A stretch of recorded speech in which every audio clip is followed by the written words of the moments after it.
Welcome. Thank you for joining us for our weekly object talk. My name is Eliana and I'm a member of the learning team at the Jewish Museum. Today you're joining us for an object talk connected to our weekly theme of laughter. This week I will be exploring the humour in magazine issues from the Oxford and St George's Club that was circulated during the Second World War, namely in 1939 and 1944. These objects are part of the Jewish Museum's designated collection, a collection of over 40,000 objects that shows the diversity of Jewish life and history, and our programs exist to explore the connections between faiths and cultures. Now, before we start exploring these objects, it's necessary to provide you with some background on the Oxford and St George's Club. So I'm just going to share my screen.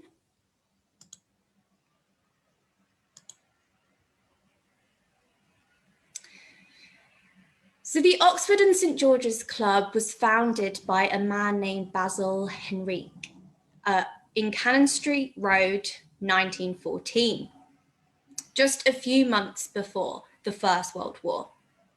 Its name came from the university to which Basil went, so that's Oxford University, plus from the area in the East End of London where the club was situated, St George's.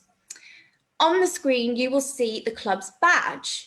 You will see dark blue for Oxford University. You will see red for St George. You'll see Tudor roses for England and a Star of David for Judaism.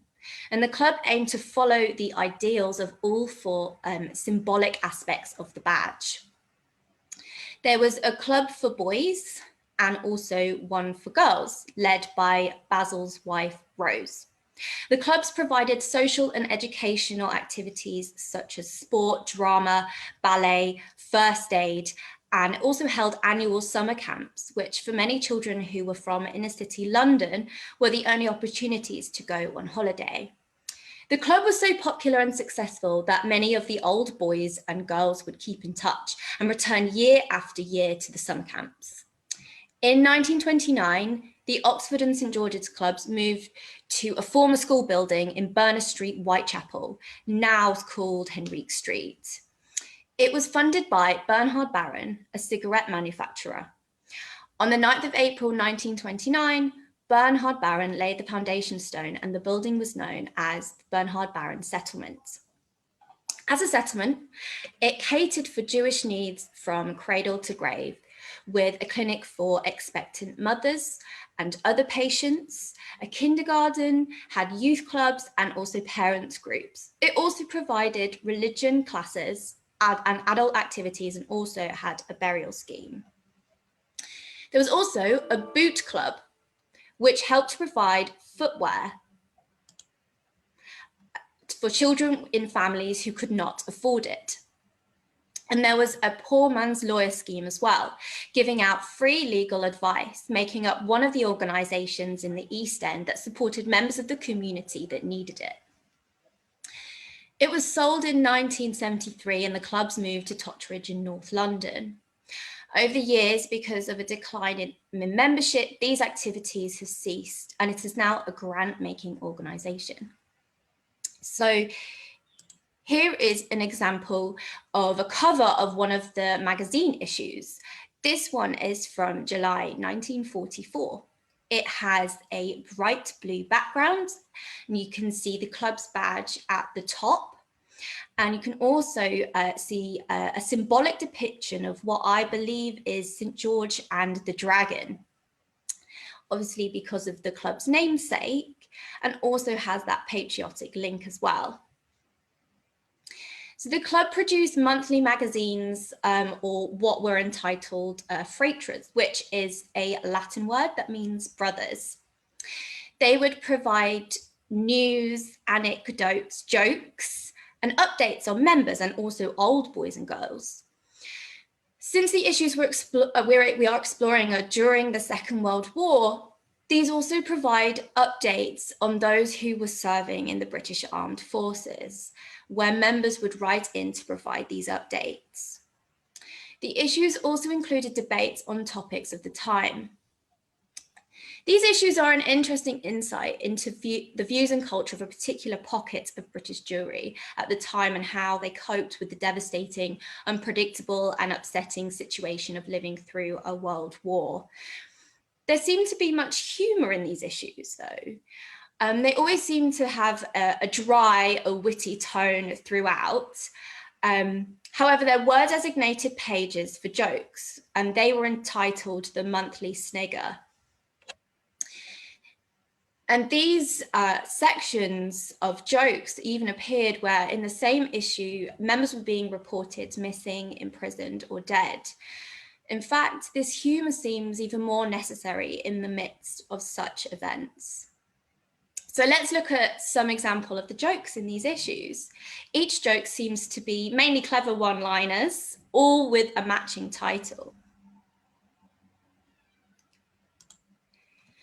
So we've got this one from the October issue in 1939, which is right at the start of the war.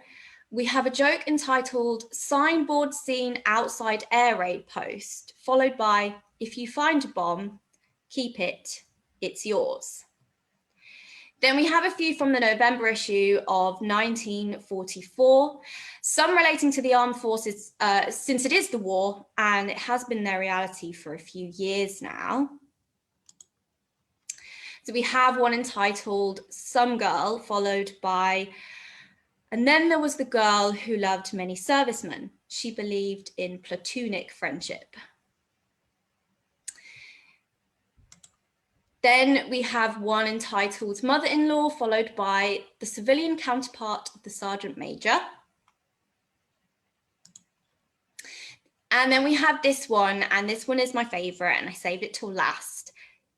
This one's entitled "Medical Matter," followed by "As the arthritis said to the rheumatism, let's get out of this joint." The idea of humour as a coping mechanism and relief in difficult times is really highlighted in these magazines. And this concept can be seen in the memes and the humour circulating today as we grapple with the devastation of a global pandemic. In fact, there exists a long tradition of Jewish humour, dating all the way back to the Torah, the Midrash, and the ancient Near East, developing into, for example, Ashkenazi Yiddish culture of mainly irony, satire, and wordplay. Such techniques were used in Yiddish theatre. After all, laughter is good for us. As it is said, laughter is the best medicine, since it produces endorphins which can relieve pain. When was the last time that you laughed so hard that you cried or your stomach hurt? Do you remember how great it felt? Do you have a favorite joke, comedian, a comedic film or TV show? We should all make time to laugh more. That brings me to the end of my object talk. Thank you so much for joining me today, and please do join us next week where we'll be exploring an object related to the theme of promises. Thank you so much. Bye now.